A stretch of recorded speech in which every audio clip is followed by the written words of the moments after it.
This is pretty. I'm in trouble, people. Can't let them know. Let's go.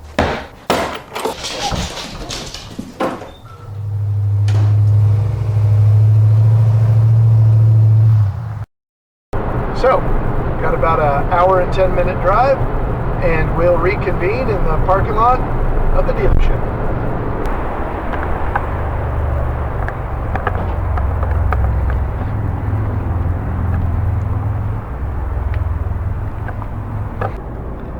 So this tire is old, 6 years old. It's lost on this thing. You can see the age. And what's interesting is it has the proper DOTs indicating it was made in the 49th week of 2017. That 7121 doesn't mean anything with the age. You can see the cracking. All the wear bridges are almost connected. This tire's got to go. But then you go to the other three, and I haven't looked at the spare. They still have the mold wear indicators showing you that this tire is brand new. There's no cracking in between. There's good tread height. YouTube, I'm in trouble. This is a nice truck. Look at this, YouTube. Somebody put some lame ass Harbor Freight horn and zip tied it to the grill. Bush League. So I came here a little bit early. I have an appointment for 2 o'clock. I'm here at 1:30. Went and checked the truck a little bit. There's a couple of cheese ball things about it. But overall, I think I'm in big trouble. This is a really nice truck. I'm interested in the inspection and the test drive. It's going to tell us an awful lot. And then to see if they're willing to come to a more reasonable price, especially if their reconditioning costs were next to zero. It's hot out there.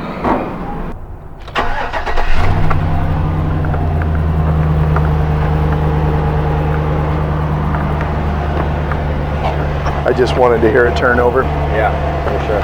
I'll pull it around and I'll come grab you when it's up on the lift and we can go back there. All right.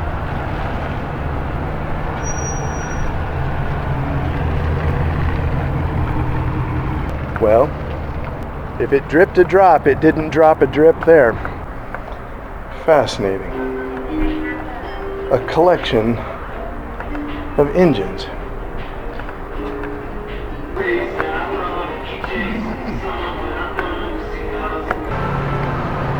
So have you been looking for one of these for a while? Or? This will be my 5th one I've gone to actually look at.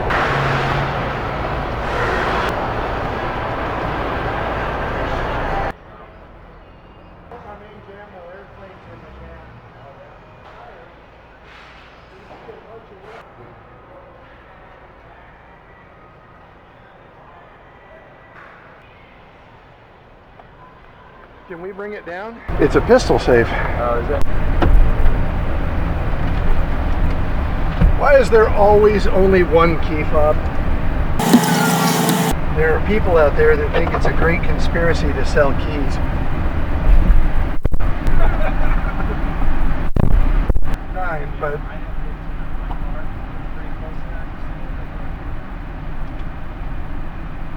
I know this is a pain in the ass. But this is the kind of stuff that makes you insane if you don't check, and then people bring them back and cry. Man, wouldn't it be nice if we had a covered place to do this? Is that car sitting there? Are we going to be blocked if I try to go that way? Okay. Alright. And then 4 high is shift on the fly. This is normal. Wow. Yeah. Try to avoid driving big trucks like this at all costs. There's a lot about a big truck in a tight parking lot, though.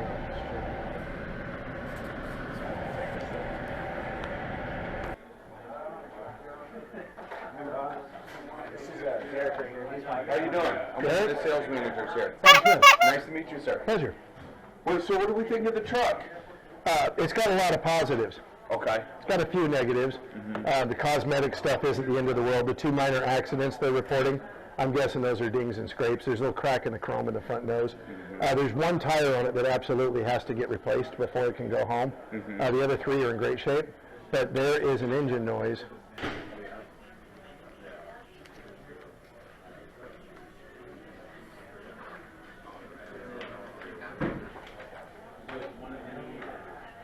Break it down for you because Derek isn't.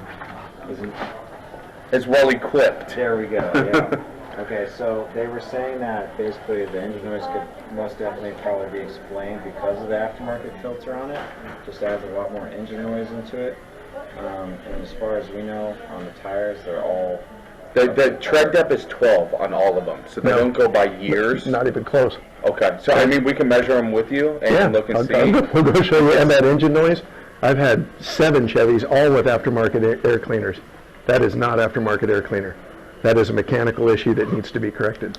So then I can have a tech actually take it out, take it for a drive and see. Okay. But they had one of the techs up there and the service writer was there and they were looking through all the notes of our inspection. Mm-hmm. And it did say that it had the aftermarket filter on there. It does. So they were saying that that's what that noise is coming from. Now if it's a different one, that's something I need to... All right, so I'll have you right at 48,085. That is my vehicle price, which is the 40,634. I do have 3 dealer accessories on all my vehicles. I would reject every one of those. I don't want low jack. I don't want window tint. And that's something I can definitely talk to my boss about when we're at that point. Okay, that'll be a deal breaker. Just for what it's worth. I don't lose business over accessories, so okay. I'm not worried about that. Cool. So let me get the answers that you need to make sure we can even get to this point. Here you go, sir. Thank you. All right, let me jump on that for you right now, and then we'll give you a call with some answers. Appreciate it. Okay, thank you, sir.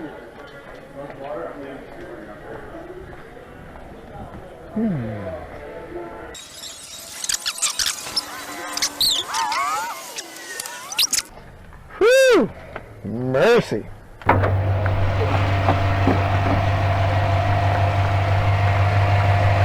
So this is a 2008 4.8 liter, little 302, smallest V8 you can get in a Silverado half-ton.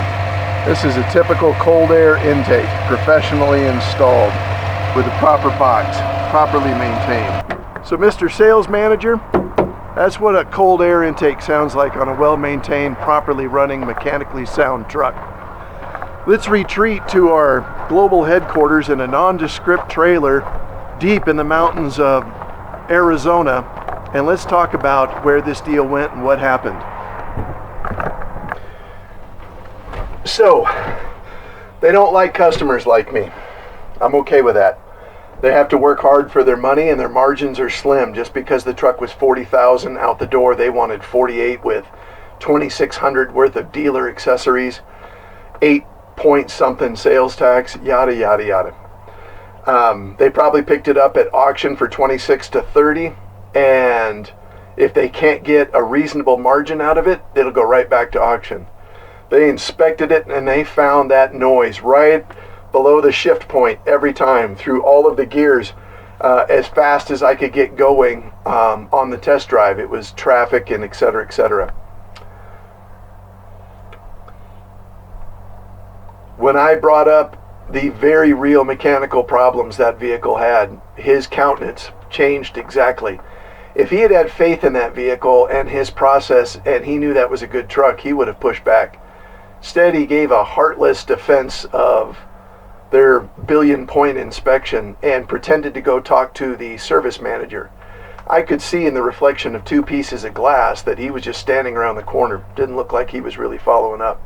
He already knew what that truck had, and he's under no legal obligation to disclose that. If they can't make their margin, they don't care. It'll just go back to auction. They don't care about me. They don't care about the sale.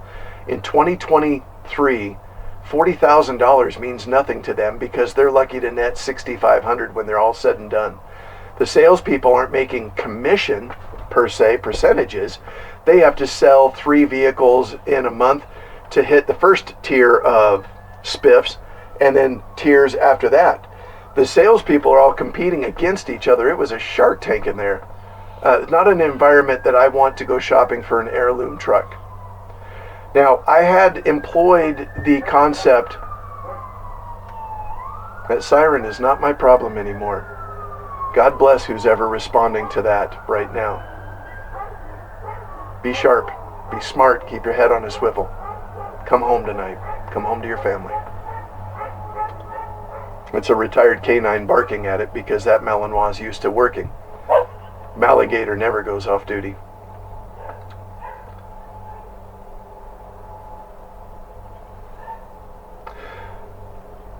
Before the siren interrupted us, I was saying that I had employed a previous tactic that was wrong. I was waiting for the vehicles that I'd seen had been there 60, 90 days. They're on the edge of going back to auction. I was functioning under the premise that they were just too expensive and people weren't willing to invest in that level. But in 2023, I've discovered that it means there's something seriously flawed with the vehicle, and I'm not the only one to discover it. Looking at a 1-ton or 3/4 ton work truck, you're not going to get someone who's just there to kick the tires and look at the pretty chrome. You're going to get someone who knows what the mechanical capacity should be and how it should function.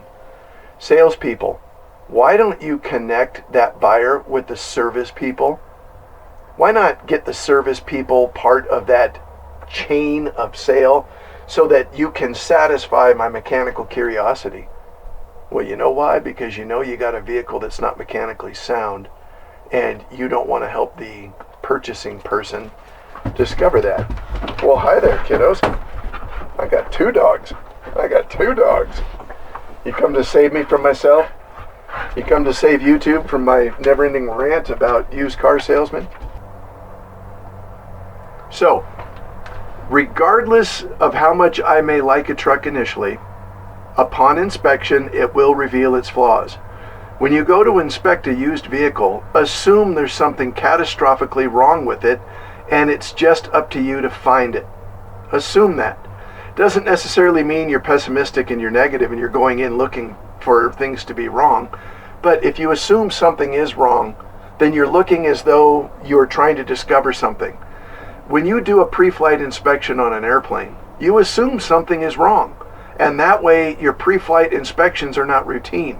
You're actually feeling the range of motion, the controls, the mechanisms, and if you don't find anything wrong, you're pleasantly pleased, and you can go about your merry way. Look at this, YouTube.